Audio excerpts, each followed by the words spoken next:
지금 저는 법무사 사무실 대기실에 앉아 있습니다. 무릎 위에는 두꺼운 서류철 하나가 놓여 있고 표지에는 이렇게 적혀 있습니다. 임대차 보증금 반환 소송. 제 이름이 원고로 적혀 있습니다. 그런데 이상했습니다. 이 소송을 제가 낸 기억이 없었거든요. 법무사가 고개를 들고 말했습니다. 어머님, 이 건은 이미 3개월 전부터 진행 중이었습니다. 그 말을 듣는 순간 등 뒤에서 식은땀이 흘렀습니다. 그럼 이 일을 시작한 사람은 누구였을까요? 저는 65살 윤미경입니다. 평생을 시장 통장 관리인으로 일했습니다. 동네 재래시장에서 상인들 매출 정리해주고 월세 계산하고 상가 관리비 정산하는 일을 30년 넘게 했습니다. 돈을 크게 벌어본 적은 없지만 돈 때문에 사람들 얼굴이 어떻게 바뀌는지는 너무 많이 봐왔습니다. 보증금 몇 천만 원 때문에 형제가 남이 되고 월세 몇 달 밀렸다고 10년 인연이 끊어지는 것도요. 그래서 저는 늘 조심했습니다. 서류는 반드시 직접 읽고 도장은 반드시 제 손으로 찍고 계약은 절대 구두로 믿지 않았습니다. 사람들이 종종 말했어요. 미경 씨는 꼼꼼해서 탈이야. 그 정도까지 안 해도 되는데. 그럴 때마다 저는 웃으면서 대답했습니다. 나중에 문제 생기면 그때 가서 울지 말자고요. 그게 제 삶의 방식이었습니다. 남편은 8년 전에 세상을 떠났습니다. 오래 앓다가 간 것도 아니고 아침에 나가서 저녁에 돌아오지 못했습니다. 그날 이후로 집안은 늘 조용했고 저는 더 바빠졌습니다. 슬퍼할 틈이 없었습니다. 월세 받아야 했고 상인들 민원도 들어줘야 했고 무엇보다 아이들 앞에서 무너지면 안 된다고 생각했어요. 자식은 둘입니다. 큰아들 재훈, 작은딸 소연. 둘 다 결혼했고 각자 살림을 꾸리고 있습니다. 사람들은 늘 말했습니다. 그래도 자식 둘이면 든든하겠네. 노후 걱정은 없겠다. 저도 그렇게 믿었습니다. 왜냐하면 아이들은 늘 제게 말했거든요. 엄마, 우리 있으니까 걱정 마. 엄마가 고생만 하다 늙었는데 이제는 우리가 챙길 차례야. 그 말이 참 고마웠습니다. 사실 저는 누군가에게 기대고 싶었던 적이 많았거든요. 나이가 들수록 몸이 말을 안 듣기 시작했습니다. 허리가 자주 아팠고 계단을 오르내릴 때 숨이 찼습니다. 그래도 병원에 자주 가고 싶지는 않았어요. 괜히 아이들 걱정할까봐, 괜히 민폐될까봐. 그래서 저는 늘 이렇게 말했습니다. 엄마 괜찮아. 이 정도는 다들 겪는 거야. 그 말이 거짓말은 아니었지만 전부 진실도 아니었습니다. 작년 여름 제가 관리하던 시장 상가 하나가 재개발 대상에 포함됐습니다. 상인들은 불안해했고 보증금 문제로 다들 예민해졌습니다. 그때 아이들이 제게 말했습니다. 엄마, 요즘 머리 아프잖아. 상가 문제는 우리가 대신 알아볼게. 처음엔 거절했습니다. 그건 제 일이었고 제가 평생 해온 일이었으니까요. 그런데 어느 순간 그 말이 이렇게 들렸습니다. 이제 좀 쉬어도 되지 않나? 아이들한테 맡겨도 되지 않나? 그게 제가 처음으로 제 자리를 내준 순간이었습니다. 그리고 그 선택이 이 모든 일을 시작하게 만들었습니다. 상가 재개발 이야기가 본격적으로 나오기 전까지 제 삶은 겉으로 보기엔 꽤 안정적이었습니다. 아침이면 늘 같은 시간에 눈을 떴고 집 근처 시장 골목을 천천히 걸어 출근했습니다. 상인들 얼굴은 다 익숙했고 어제 매상이 어땠는지 어느 가게가 월세를 조금 늦출지까지 눈빛만 봐도 알 수 있었어요. 사람들이 보기엔 그래도 계속 일할 수 있으니 다행이라고 했지만 사실 저는 이미 예전 같지 않았습니다. 서류를 오래 들여다보면 눈이 아팠고 계산기를 2번, 3번 두드려야 안심이 됐습니다. 예전엔 한 번 보면 끝나던 숫자들이 어느 순간부터 자꾸 헷갈리기 시작했어요. 그럴 때마다 저는 제 자신에게 이렇게 말했습니다. 아직은 괜찮아. 이 정도는 나이 들면 다 그래. 하지만 마음 한구석에서는 조금씩 불안이 쌓이고 있었습니다. 시장 일이라는 게 그렇습니다. 하루 이틀 쉬면 사람들 사이 흐름이 끊기고 정보에서 밀려납니다. 그래서 몸이 아파도 웬만하면 출근을 했고 진통제 하나 먹고 버텼습니다. 그런데 작년 가을부터 허리가 본격적으로 말을 안 듣기 시작했습니다. 장부 상자를 들다가 순간적으로 허리가 꺾였고 그날 이후로는 아침마다 일어나는 게 고역이었어요. 그래도 저는 아이들한테는 말하지 않았습니다. 괜히 걱정시킬까봐, 괜히 또 엄마 그만두라는 소리 들을까봐. 아이들이 저를 걱정하는 눈빛을 보일 때마다 이상하게 마음이 불편했습니다. 고마우면서도 제가 짐이 되는 것 같아서요. 어느 날 시장 회의가 끝나고 돌아오는 길에 큰아들 재훈에게서 전화가 왔습니다. 엄마, 요즘 시장 재개발 얘기 나온다며? 저는 잠깐 망설이다가 사실대로 말했습니다. 응, 말은 나오지. 아직 확정은 아니고. 그러자 재훈이 이렇게 말했어요. 그럼 더 복잡해지겠네. 보증금이랑 계약 문제 많을 텐데. 그 말에 괜히 가슴이 철렁 내려앉았습니다. 재개발이라는 단어는 늘 돈 문제와 함께 다가오니까요. 그래도 내가 다 관리하던 거라. 제가 그렇게 말하자 재훈은 조심스럽게 말을 이었습니다. 엄마, 요즘 몸도 안 좋잖아. 서류도 많고 법적으로 따질 것도 많을 텐데. 이런 건 우리가 좀 도와줄게. 그 도와줄게라는 말이 처음엔 참 고맙게 들렸습니다. 아이들이 이제 어른이 됐구나 싶었고 제가 혼자가 아니라는 생각이 들었거든요. 며칠 뒤에는 딸 소연도 찾아왔습니다. 집에 반찬을 한가득 들고 와서 냉장고를 정리해 주다가 뜬금없이 이렇게 말했어요. 엄마, 요즘 숫자 계산할 때 조금 헷갈린다며? 제가 대답하기 전에 소연이 웃으며 덧붙였습니다. 그게 이상한 게 아니라니까. 우리도 요즘 다 엑셀 써. 엄마는 아날로그로 너무 오래 일했어. 그 말이 무시처럼 들리지는 않았지만 이상하게 마음에 남았습니다. 아날로그. 너무 오래. 그날 밤 집에 혼자 앉아 TV를 켜두고 소리를 줄인 채 멍하니 화면만 보고 있었어요.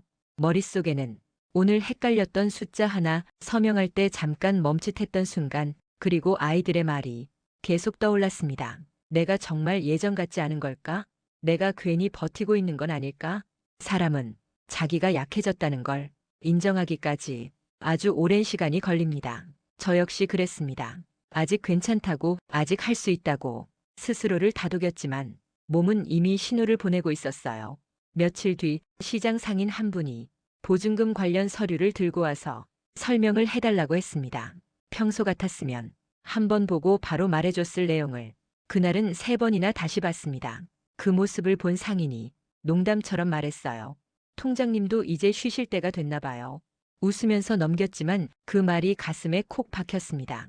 그날 집에 돌아와 혼자 밥을 먹다가 숟가락을 떨어뜨렸어요. 허리를 숙여 주우려다가 순간 눈앞이 핑 돌았습니다. 그때 처음으로 이런 생각이 들었습니다. 혹시 내가 혼자 감당하기엔 조금 벅찬 단계에 온 건 아닐까? 그리고 그 생각이 드는 순간 아이들의 말이 다시 떠올랐습니다. 엄마, 우리가 도와줄게. 그 말이 이제는 위로처럼 들렸습니다. 부담이 아니라 구원처럼요. 그래서 저는 다음 날 아이들에게 전화를 걸었습니다. 재훈아, 소연아, 상가 문제 너희가 좀 같이 봐줄래? 잠깐의 정적 후 두 아이 모두 같은 말을 했습니다. 그래, 엄마. 걱정 마. 그 대답을 듣는 순간 저는 안도했습니다. 그리고 동시에 아주 작은 두려움도 느꼈어요. 이제 나는 이 일의 중심에서 한 발 물러나는 건가? 하지만 그때의 저는 그 두려움을 깊이 들여다보지 않았습니다. 왜냐하면 그보다 더 큰 감정이 있었거든요. 편해지고 싶다는 마음, 이제는 조금 맡기고 싶다는 마음, 그 선택이 이 모든 일의 출발점이 될 줄은 그때는 정말 몰랐습니다. 아이들에게 전화를 끊고 나서도 한동안 휴대폰을 내려놓지 못했습니다. 괜히 제가 먼저 기대를 건 건 아닐까, 괜히 일을 키운 건 아닐까, 마음이 왔다 갔다 했어요. 그런데도 한편으로는 속이 조금 가벼워진 것도 사실이었습니다. 혼자서 짊어지고 있던 짐을 누군가와 나눈 느낌이었거든요. 며칠 지나지 않아 큰아들 재훈이 먼저 움직였습니다. 저한테 따로 묻지도 않고 시장 사무실로 찾아왔어요. 엄마, 서류 좀 보자. 재훈은 제 책상 위에 있던 상가 계약서 묶음을 자연스럽게 끌어당겼습니다. 마치 예전부터 자기가 관리하던 일인 것처럼요. 저는 잠깐 멈칫했습니다. 그 서류들은 제가 수십 년 동안 손에 익힌 것들이었고 누가 함부로 만지게 하지 않았던 물건들이었어요. 하지만 그때 재훈의 표정이 떠올랐습니다. 걱정과 책임이 섞인 얼굴. 이제는 내가 해야지라는 얼굴이었어요. 그래서 저는 아무 말도 하지 않고 의자를 살짝 뒤로 물렸습니다. 그게 첫 번째였습니다. 제가 한 발 물러선 첫 순간 재훈은 서류를 넘기며 이것저것 물었습니다. 이 상가는 계약 기간이 언제까지야? 여기 보증금은 왜 이렇게 높아? 이 조항은 요즘 기준으로는 좀 애매한데. 그 말투는 제 일을 무시하는 것도 아니고 그렇다고 전적으로 믿는 것도 아니었습니다. 마치 검토하는 사람의 말투였어요. 저는 설명을 했습니다. 왜 이런 조항이 들어갔는지, 어떤 상인과는 왜 이렇게 계약했는지. 재훈은 고개를 끄덕이며 메모를 했습니다. 그 모습이 이상하게도 든든해 보였어요. 그날 저녁 딸 소연에게서도 전화가 왔습니다. 엄마, 오빠한테 얘기 들었어. 재개발 쪽에서 서류 많이 요구할 거라던데. 요즘은 다 전자문서라서 엄마가 직접 하기엔 번거로울 수 있어. 번거롭다는 말이 다시 한번 마음에 걸렸습니다. 하지만 그 말 뒤에 이어진 말이 저를 설득했습니다. 엄마가 힘들면 우리도 마음이 불편해. 엄마는 그냥 건강만 챙겨. 그 말은 제가 평생 아이들에게 했던 말과 똑같았습니다. 너희는 공부만 해. 엄마가 다 할게. 그게 이제 제게 돌아온 것뿐이라고 스스로를 납득시켰어요. 그날 이후로 아이들의 개입은 아주 자연스럽게 늘어났습니다. 재훈은 시장 회의 자료를 가져가 집에서 다시 정리해왔고 소연은 상가 관련 법률 정보를 찾아 출력해왔습니다. 저는 그걸 보며 감탄하기도 했습니다. 요즘 애들은 다르네. 확실히 정보가 빠르네. 그 생각이 들수록 제 역할은 점점 줄어들었습니다. 어느 날은 상인 한 분이 제게 와서 물었습니다. 통장님, 다음 계약은 언제쯤 이야기하면 돼요? 예전 같았으면 바로 날짜를 잡아줬을 텐데 그날은 저도 모르게 이렇게 말했습니다. 아, 그건 아들이랑 한번 상의하고요.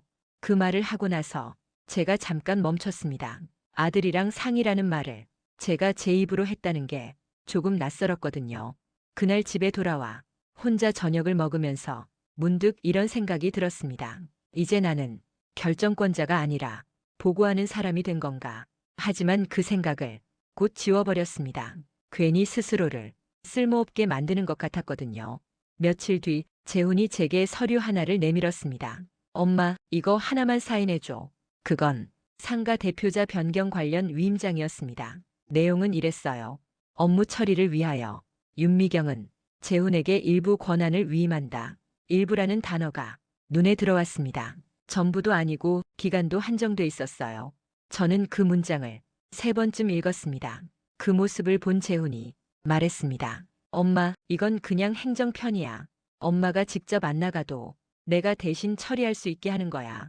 행정편의. 이 말은 참 편리합니다. 사람을 안심시키는 힘이 있어요. 저는 잠시 고민하다가 사인을 했습니다. 그리고 마음속으로 이렇게 정리했습니다. 그래, 이건 잠깐이야. 다 끝나면 다시 내가 정리하면 돼. 그날 이후로 위임장은 하나 더 늘었고 연락은 점점 재훈을 통해 돌아오기 시작했습니다. 그거는 아드님께 말씀드렸어요. 재훈 씨랑 얘기 끝났습니다. 그 말을 들을 때마다 조금씩 마음이 불편해졌지만 그보다 더 큰 감정이 있었어요. 편하다는 감정. 전화 한 통 줄고 현장 한 번 덜 나가고 설명 한 번 덜 하는 편안함. 그 편안함이 얼마나 위험한지 저는 알고 있었으면서도 그때는 애써 외면했습니다. 왜냐하면 몸은 점점 더 아파졌고 마음은 점점 더 기댈 곳을 찾고 있었으니까요. 그렇게 아이들의 개입은 갈등처럼 시작되지 않았습니다. 오히려 도움처럼, 배려처럼, 당연한 수순처럼 제 삶 안으로 들어왔습니다. 그리고 저는 그 흐름을 막지 않았습니다. 그게 균열의 시작이었습니다. 이상하다고 느낀 건 아주 사소한 순간이었습니다. 그날은 비가 조금 내리던 오후였어요.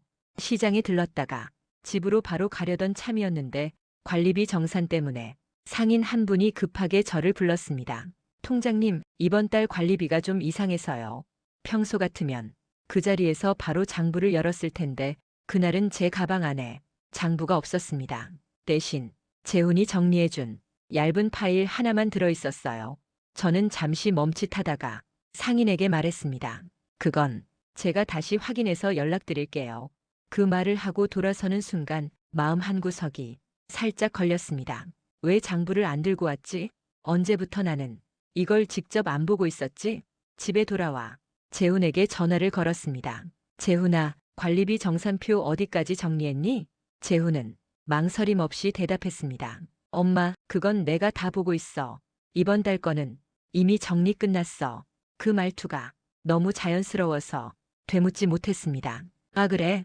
제가 그렇게 말하자 재훈은 웃으며 말했습니다. 엄마는 이제 큰 흐름만 보면 돼. 그날 밤 저는 잠이 잘 오지 않았습니다. 괜히 장부 생각이 나서 컴퓨터를 켰습니다. 재훈이 만들어준 파일을 하나하나 열어봤어요. 정리는 깔끔했습니다. 숫자도 맞았고 겉으로 보기엔 문제될 게 없어 보였습니다. 그런데 몇 군데에서 제가 기억하던 금액과 미묘하게 다른 부분이 있었습니다. 아주 작은 차이였습니다. 몇만 원, 많아야 몇십만 원. 내가 잘못 기억하는 건가? 요즘 정신이 없어서 그런가? 스스로를 의심하는 쪽이 더 편했습니다. 그래서 그날은 파일을 닫고 말았습니다. 며칠 뒤 이번에는 다른 상인이 찾아왔습니다. 통장님, 보증금 관련해서 아드님이 전화 주셨던데요. 그 말을 듣는 순간 심장이 한번 쿵 내려앉았습니다. 아들이요? 제가 되묻자 상인은 고개를 끄덕였습니다. 네, 재훈 씨요. 조건은 거의 정리됐다고 하셔서 그 말은 틀린 말이 아니었습니다. 재훈에게 위임을 했으니까요.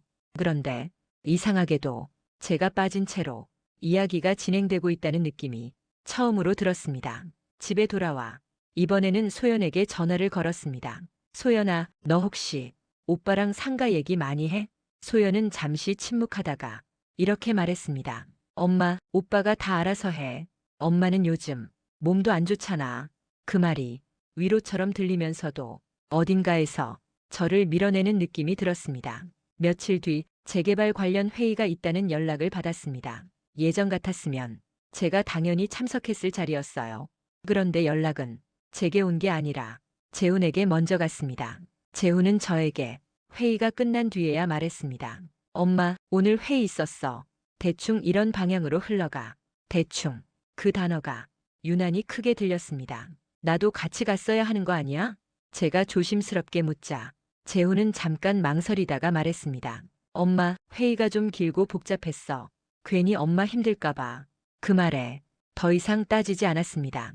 따지는 순간 제가 괜히 예민한 사람이 될 것 같았거든요. 하지만 그날 밤 저는 오래전 서랍에서 예전 장부를 꺼내봤습니다.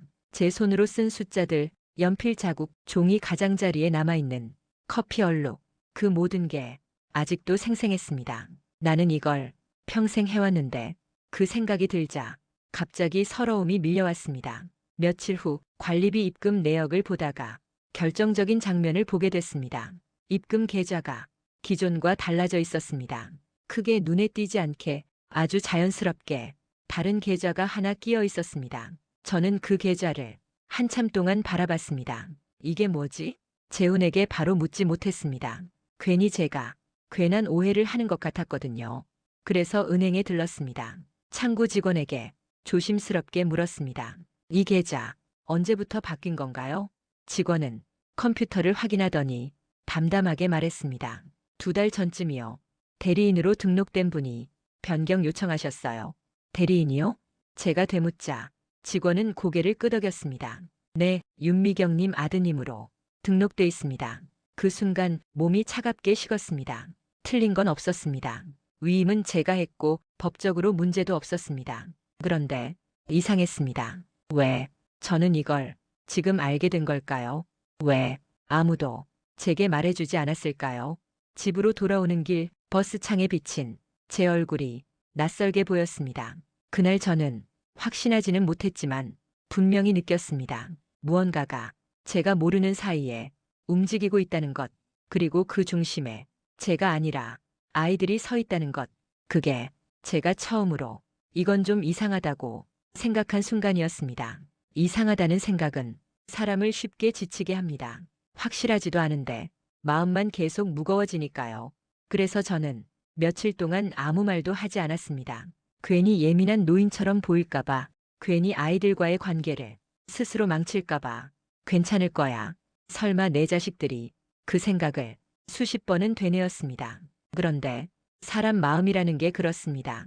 한 번 생긴 의심은 가만히 놔둔다고 사라지지 않더군요. 결정적인 계기는 우편함에서 시작됐습니다. 그날도 평소처럼 아파트 1층 우편함을 열었는데 익숙하지 않은 봉투 하나가 눈에 들어왔습니다. 발신인은 법무사 사무실.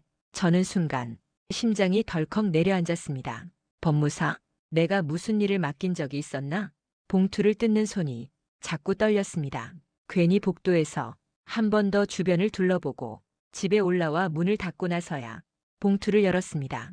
안에는 서류 몇 장과 짧은 안내문이 들어 있었습니다. 임대차 계약 변경 관련 확인 요청. 그 문장을 읽는 순간 머릿속이 하얘졌습니다. 서류를 넘기자 제 이름과 도장이 찍힌 사본이 나왔습니다. 분명 제 도장이었어요. 모양도 잉크 번짐도 제가 쓰던 그대로였습니다. 하지만 그 문서를 제가 직접 작성하거나 확인한 기억은 어디에도 없었습니다. 안내문에는 이렇게 적혀 있었습니다. 본건은 윤미경님의 대리인에 의해 이미 진행 중이며 절차상 확인차 우편을 발송드립니다. 이미 진행 중. 그 문장이 목구멍을 꽉 막았습니다. 저는 서류를 하나하나 다시 읽기 시작했습니다. 임대 조건, 보증금 조정, 계좌 변경, 모든 내용이 조금씩 아주 조금씩 기존과 달라져 있었습니다. 크게 문제 삼기엔 애매하지만 그렇다고 아무렇지 않다고 넘길 수 없는 변화들. 그때 재훈의 얼굴이 떠올랐습니다. 엄마는 큰 흐름만 보면 돼. 그 말이 이제는 다르게 들렸습니다. 큰 흐름만 보라는 말은 세부를 보지 말라는 뜻이었을까요? 아니면 이미 정해진 흐름을 따르라는 의미였을까요? 저는 참다 못해 법무사 사무실로 전화를 걸었습니다. 저 윤미경인데요. 우편 받은 게 있어서요. 수화기 너머의 목소리는 차분했습니다. 아, 어머님, 대리인분께서 이미 여러 차례 다녀가셨어요. 대리인이요? 제가 다시 물었습니다. 네, 아드님이요. 필요한 서류는 다 갖추고 오셨고요. 그 말이 확인처럼 들렸습니다. 그럼 이 내용들 저는 다 알고 있는 걸로 처리된 건가요? 잠깐의 정적 후 직원이 말했습니다. 위임장이 있으셔서요. 법적으로는 문제 없습니다. 문제 없다는 말이 그날만큼 차갑게 들린 적은 없었습니다. 전화를 끊고 나서 서류를 다시 테이블 위에 펼쳐놓았습니다. 그리고 하나하나 비교하기 시작했습니다. 예전 계약서, 최근 문서, 계좌 내역. 그 과정에서 한 가지 사실이 점점 또렷해졌습니다. 모든 변화는 조금씩이었습니다. 갑자기 큰 돈이 빠져나간 것도 아니고 노골적으로 이름이 바뀐 것도 아니었습니다. 하지만 그 작은 변화들이 모이면 분명히 큰 방향을 바꾸고 있었습니다. 그날 밤 저는 처음으로 재훈에게 메시지를 쓰다가 지웠습니다. 이거 왜 이렇게 바뀌었니? 엄마한테 왜 말 안 했어? 수십 번 썼다 지웠습니다. 왜냐하면 아직도 마음 한편에서는 이렇게 말하고 있었거든요. 설마, 오해야. 내가 너무 예민한 거야. 하지만 서류는 거짓말을 하지 않았습니다. 며칠 뒤 이번에는 은행에서 문자가 왔습니다. 임대관리 계좌 변경이 완료되었습니다. 그 문자를 보는 순간 가슴이 철렁 내려앉았습니다. 완료. 그 단어는 이미 되돌릴 수 없는 상태를 뜻하는 것 같았습니다. 그날 저는 거실 불을 켜놓은 채 밤늦도록 서류 앞에 앉아 있었습니다. 손으로 쓴 제 이름, 제가 찍은 도장, 제가 모르는 결정들, 모든 게 뒤엉켜 있었습니다. 그리고 그제야 분명히 깨달았습니다. 이건 더 이상 기분 탓이 아니라는 것, 누군가가 제 이름으로 제 삶을 움직이고 있다는 것, 그 사실을 어떻게 받아들여야 할지 그날 밤에는 아무 생각도 할 수 없었습니다. 다만 하나 분명히 느꼈습니다. 이제 모른 척하고 넘어가면 정말로 아무것도 되돌릴 수 없게 될 거라는 것. 사람이 가장 외로워지는 순간은 주변에 아무도 없을 때가 아니라 있어야 할 사람들이 하나같이 같은 방향으로 등을 돌릴 때라는 걸 그때 처음 알았습니다. 서류를 정리한 다음 날 저는 평소처럼 시장에 나갔습니다. 아무 일도 없다는 듯이요. 괜히 티를 내면 모든 게 더 꼬일 것 같았습니다. 상인들은 여전히 저를 통장님이라고 불렀고 날씨 얘기, 물가 얘기를 했습니다. 겉보기엔 아무것도 변하지 않은 것 같았습니다. 그런데 대화 중간중간 이상한 말들이 흘러나오기 시작했습니다. 아드님이 말씀하신 대로 다음 달부터 진행하면 되는 거죠? 재훈 씨가 그러시던데요. 그 말을 들을 때마다 저는 웃으며 고개를 끄덕였습니다. 하지만 속으로는 한 번씩 심장이 덜컥 내려앉았습니다. 이미 이렇게까지 집에 돌아와 재훈에게 전화를 걸었습니다. 이번에는 미루지 않겠다고 마음먹었습니다. 재훈아, 엄마가 어제 받은 서류가 있는데 말을 끝내기도 전에 재훈의 목소리가 먼저 나왔습니다. 엄마, 그 얘기하려던 참이야. 그건 내가 알아서 정리 중이야. 알아서. 그 단어가 또다시 귀에 남았습니다. 그런데 왜 엄마한테는 말을 안 했니? 제가 최대한 차분하게 묻자 재훈은 잠시 말을 멈췄다가 이렇게 말했습니다. 엄마, 괜히 복잡한 얘기하면 엄마 더 스트레스 받잖아. 요즘 엄마 몸도 안 좋고 그 말이 걱정인지 차단인지 분간이 안 됐습니다. 엄마는 이 일의 당사자야. 제가 그렇게 말하자 재훈의 목소리가 살짝 굳어졌습니다. 알아. 근데 지금은 엄마가 나서는 게 도움이 안 될 수도 있어. 그 말을 듣는 순간 가슴이 서늘해졌습니다. 도움이 안 된다. 그 말은 제가 문제라는 뜻처럼 들렸습니다. 전화를 끊고 나서 한동안 멍하니 앉아 있었습니다. 화가 난 것도 아니고 울고 싶은 것도 아니었습니다. 그냥 말할 자리가 없다는 느낌. 딸 소연에게도 전화를 걸어봤습니다. 소연아, 엄마가 좀 불안해서 그런데. 말이 끝나기도 전에 소연은 한숨부터 쉬었습니다. 엄마, 왜 또 그래? 오빠가 다 책임지고 하는데. 엄마는 괜히 생각이 많아져. 그런 거 다 알아서 해. 그 말에 더 이상 말을 잇지 못했습니다. 예전엔 아이들이 제 얘기를 끝까지 들어줬습니다. 지금은 결론이 이미 정해진 느낌이었어요. 며칠 뒤 재훈에게서 짧은 메시지가 왔습니다. 엄마, 이번 주말에 상가 쪽은 내가 다녀올게. 엄마는 집에서 쉬어. 쉬어. 그 말이 이제는 명령처럼 느껴졌습니다. 저는 주말 아침에 시장 쪽으로 가려다가 현관 앞에서 멈췄습니다. 가도 되는 걸까? 괜히 가서 분위기만 망치는 건 아닐까? 결국 집으로 돌아왔습니다. 소파에 앉아 TV를 켰지만 아무 소리도 귀에 들어오지 않았습니다. 그날 오후 은행에서 또 한 통의 알림이 왔습니다. 계좌 이용 안내, 대리인 승인 완료. 문자를 보고 웃음이 나왔습니다. 허탈해서요. 이제는 알림만 받는 사람이 됐네. 그날 저녁 혼자 밥을 먹다가 문득 이런 생각이 들었습니다. 만약 지금 내가 쓰러지면 이 일의 실체를 아는 사람은 누가 있을까? 아이들은 자기들이 아는 만큼만 알고 있을 것이고 그마저도 저를 배제한 채일 겁니다. 그때 처음으로 주변을 둘러봤습니다.